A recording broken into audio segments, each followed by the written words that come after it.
आज मैं आप सभी लोग को प्राणार्थक क्रिया के बारे में फिर से चर्चा कर रहा हूँ कि जिस क्रिया से कर्ता के स्वयं करने का बोध न होकर किसी अन्य से कराए जाने का बोध होता है तो उसे प्राणार्थक क्रिया कहते हैं।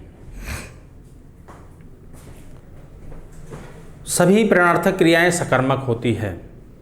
अगर अकर्मक क्रिया है वो प्राणार्थक हो गई तो सकर्मक क्रिया हो जाएगी। ठीक, अब हमको ध्यान देना है कि जैसे हम उदाहरण लिखें, माँ नौकरानी से कपड़ा धुलवाती है। अब माँ नौकरानी से कपड़ा धुलवाती है तो माँ स्वयं कर्ता नहीं कार्य कर रही, माँ ये नौकरानी से धुलवा रही है, इसलिए हमारा प्राणार्थक क्रिया हो गई। समझ पा रहे हैं? मोहन सोहन से पत्र लिखवाता है। नंबर 2, मोहन सोहन से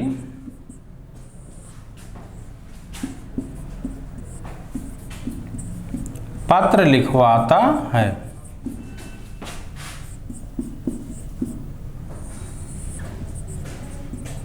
मोहन सोहन से पत्र लिखवाता है। अब जो मोहन स्वयं नहीं कार्य कर रहा है, सोहन से पत्र लिखवा रहा है, इसलिए यहां पे हमारी प्राणार्थक क्रिया होगी। जब कर्ता स्वयं ना कार्य दूसरे की प्रेरणा द्वारा करवाए, स्वयं ना कार्य करे, तो वहां प्राणार्थक क्रिया होगी। ध्यान दे रहे हैं? अगर अकर्मक क्रिया हो प्राणार्थक हो गई तो सकर्मक क्रिया हो जाएगी, क्योंकि सभी प्राणार्थक क्रियाएं सकर्मक होती हैं। और हिंदी में प्राणार्थक क्रियाओं के 2 रूप होते हैं, ये भी ध्यान देंगे। हिंदी में प्राणार्थक क्रियाओं के 2 रूप होते हैं, 2 रूप होते हैं। और प्रथम में आना और वाना। जैसे मान लीजिए हिंदी में प्राणार्थक क्रियाओं के 2 रूप हैं, यहां मिटा दें।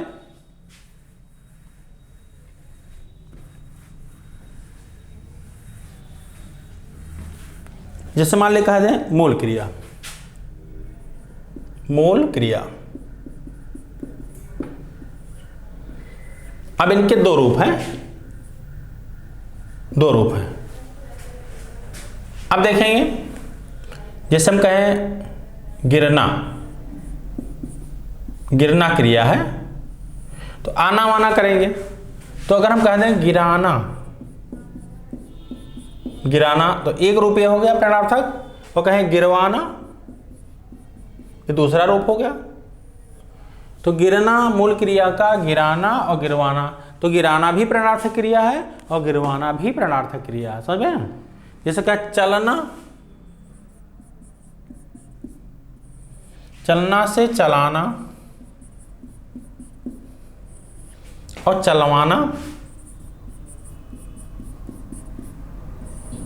चलना से चलाना, चलवाना।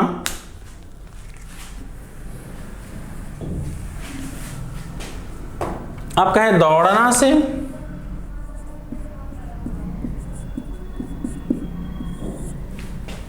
दौड़ाना,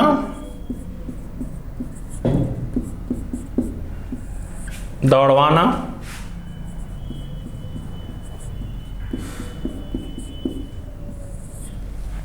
गिरना से गिराना, गिरवाना। चलना से चलाना, चलवाना। दौड़ना से दौड़ाना, दौड़वाना। फिर कहें पढ़ना, पढ़ना मूल क्रिया है, इसे पढ़ाना और पढ़वाना। पढ़ना से पढ़ाना, पढ़वाना। उड़ना से उड़ाना, उड़वाना। उड़ना से उड़ाना और उड़वाना। उड़ना से उड़ाना, उड़वाना। उठना से उठाना, उठवाना। हम कहते उठना,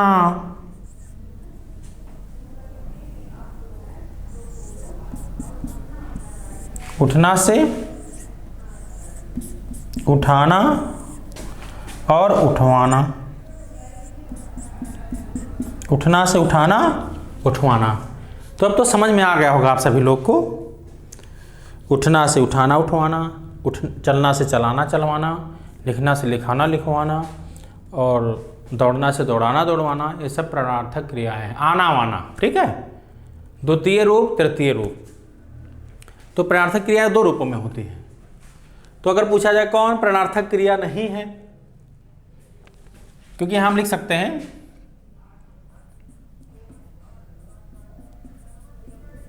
प्रणार्थक क्रिया। अब प्रणार्थक क्रियाएं जो होती हैं 2 रूपों में होती हैं, ये भी है ये भी है, ठीक। मूल क्रिया है, समझ में आ रहा आपको। गिरना का अगर कहें कौन प्रणार्थक क्रिया नहीं, गिरवाना, चलवाना, दौड़वाना, कहेंगे उठना, उठना नहीं होगा। समझ में आया? मुझे लगता है प्रणार्थक क्रिया आपको समझ में आ गया। मोहन मुझसे किताब लिखाता है। अब मोहन मुझसे मतलब मोहन स्वयं नहीं लिख रहा है, मुझसे किताब लिखाता है, तो यहाँ पे प्रणार्थक क्रिया हो गया। तो क्रिया में मैंने क्या बताया भैया आप लोग को, सभी प्रतियोगी ध्यान दें, चाहे वो बालक वर्ग के हों, चाहे बालिका वर्ग के हों, चाहे यूपी सिपाही वाले हों, चाहे यूपी दरोगा वाले हों, चाहे ओपी लेखपाल वाले हों, या अधीनस्थ परीक्षा के लिए हों। ये ध्यान दीजिए कि हम क्रिया को परिभाषित किए, रचना के दृष्टि से क्रिया के भेद को समझे, फिर हमने सकर्मक कर्मक समझे, फिर अब प्रणार्थक क्रिया क्या है। देखिए आकर्मक क्रिया जो होती है वो प्रणार्थक होती है, लेकिन प्रणार्थक अकर्मक क्रिया और सकर्मक क्रिया, जब अकर्मक क्रिया सकर्मक हो जाए या प्रणार्थक हो जाए तो सकर्मक क्रिया हो जाएगी। समझ पा रहे हैं ना। तो हमारे सकर्मक अकर्मक प्रणार्थक क्रियाएं गिराना गिरवाना, चलाना चलवाना, दौड़ाना दौड़वाना, पढ़ाना पढ़वाना, उड़ाना उड़वाना, उठाना उठवाना। समझ पा रहे हैं ना। ये सब प्रणार्थक क्रियाएं हैं। माँ नौकरानी से कपड़ा धुलवाती है, क्या होगा, प्रणार्थक क्रिया होगा। ठीक है, तो मेरा टॉपिक प्रणार्थक क्रिया समाप्त हुआ। अब इस पे कंफ्यूजन को दूर करना है और बहुत आराम से व्याकरण पढ़ना है। बहुत सिलेबस के प्रति ना दौड़िए, समझने पे प्रयास करिए। समझने पे मैंने जितना आप लोग को आपको चैनल पे मैंने पढ़ाया, आप समझ सकते हैं कि व्याकरण जो होता है, देखिए वर्ण विचार मैंने पढ़ाया, वर्णमाला आपको, फिर कुछ लोग संधि, फिर संधि का टॉपिक मैंने बताया,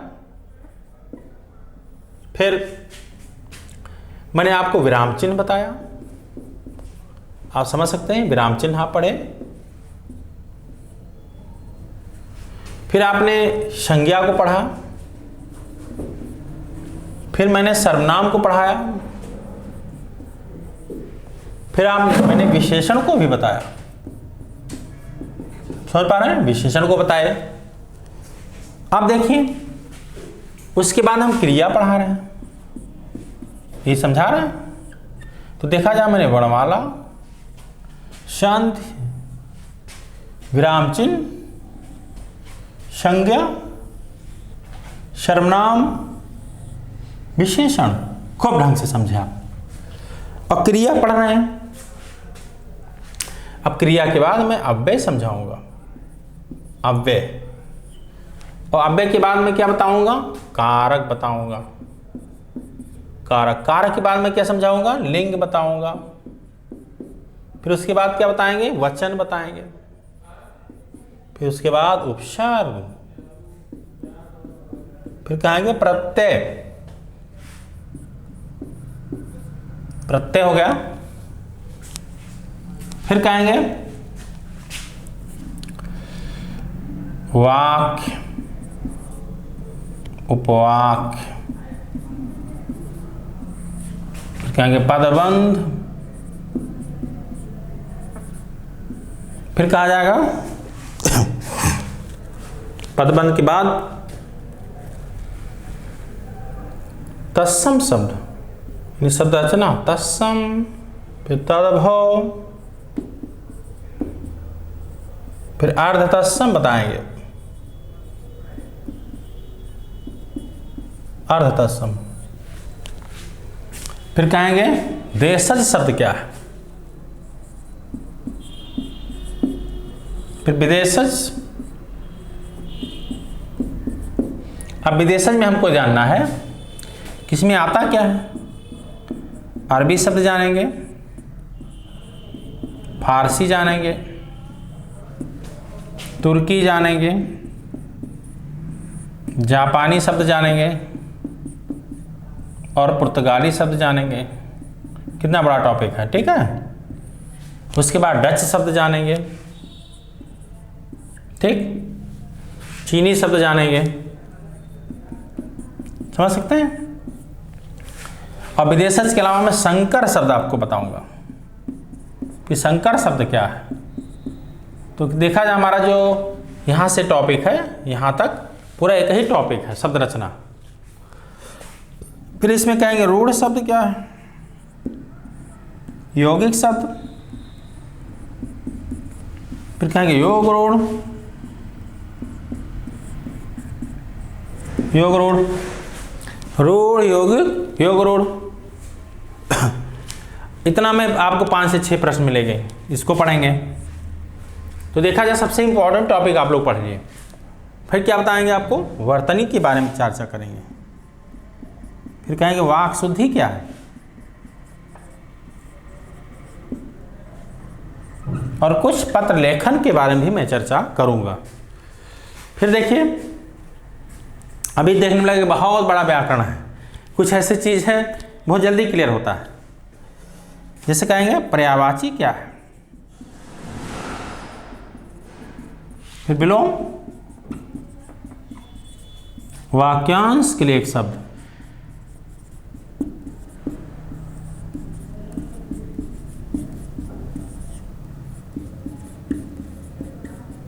शब्द, भिन्नार्थक शब्द, समानार्थी शब्द,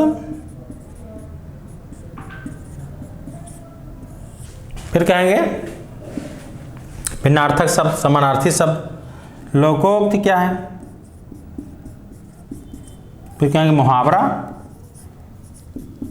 देख रहे हैं आप, बहुत सारी चीज़ों को हम लोग को पढ़ना है, लेकिन बहुत सारी चीज़ें इंपॉर्टेंट हैं परीक्षा की दृष्टि से, और सब नहीं पढ़ना है। अब हमको क्रिया में क्या क्या पढ़ना है, बहुत ध्यान से सुनना है, मिटा दें चाहे कहिए।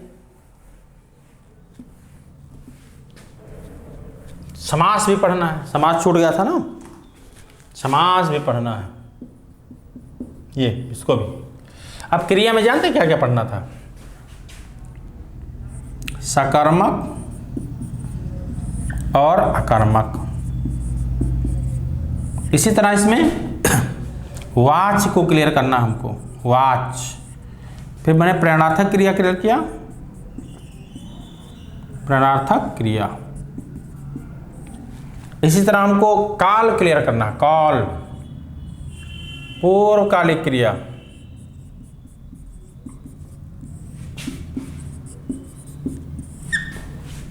फिर सहायक क्रिया, फिर कहेंगे संयुक्त क्रिया। तो देखा जाए हमारे व्याकरण जो है इतना पढ़ना है, लेकिन इससे परेशान नहीं होना है।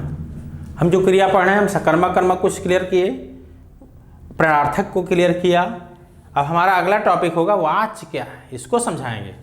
फिर काल पे आएंगे, काल बहुत इंपॉर्टेंट है, इसको समझाएंगे काल क्या है।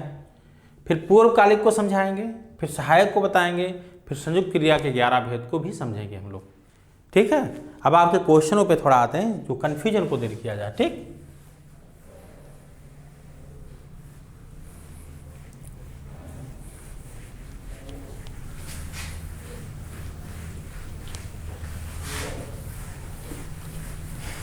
अब देखते हैं कुछ प्रश्न वस्तुनिष्ठ आपसे पूछे जाए जो कन्फ्यूजन को दूर किया जाए।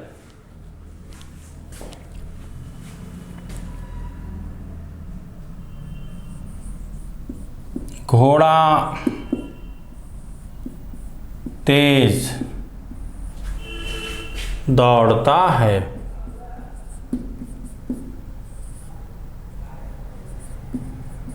हमको यहां तेज अगर जानना है कि घोड़ा तेज दौड़ता है तो पढ़ चुके होंगे, कुछ अभी नहीं पढ़े होंगे। तो हमको तेज क्लियर करना है, तो यही लिख दें कि तेज क्या है? संज्ञा विशेषण सर्वनाम अव्यय। अब हमको देखना है संज्ञा विशेषण सर्वनाम अव्यय।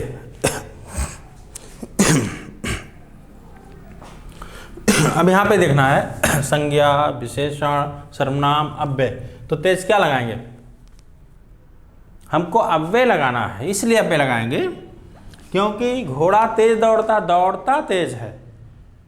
क्रिया की विशेषता बताई गई। अब चूंकि हम अव्यय अभी पढ़े नहीं हैं, तो अव्यय की विशेषता है, तो क्रिया की विशेषता जब बताई जाए तो क्रिया विशेषण। तो क्रिया विशेषण किसका भेद है? अव्यय का है, तो इसलिए तेज अव्यय लगाएंगे। ठीक है। दूसरा प्रश्न,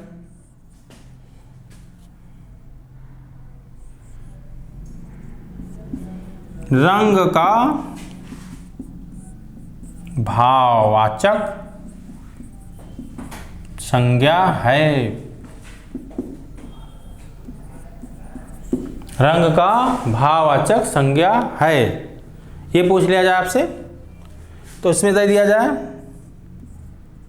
रंगीन, रंगीला, और नंबर 3 रंगत, नंबर 4 रंग या रंगी।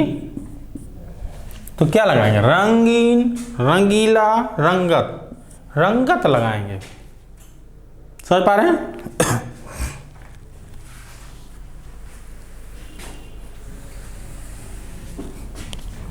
फिर देखेंगे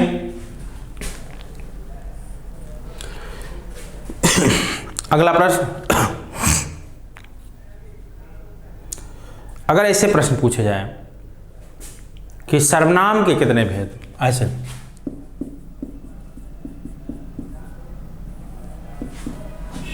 के भेद, तो आप कहेंगे 6 भेद, 6। फिर कहा जाए विशेषण के कितने भेद, तो 4 भेद। फिर कह दें वाच्य के कितने भेद, कहेंगे 3 भेद। फिर कह दें कारक कितने होते हैं, 8 कहेंगे, 8। ठीक, इससे आपको कंफ्यूजन दूर होगा। फिर कह दें वचन कितने होते हैं हिंदी में, हिंदी में कितने वचन, 2। फिर हिंदी में लिंग कितने, 2। समझ पा रहे हैं?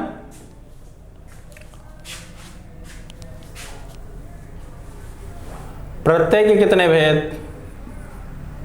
2। काल के कितने भेद, 3।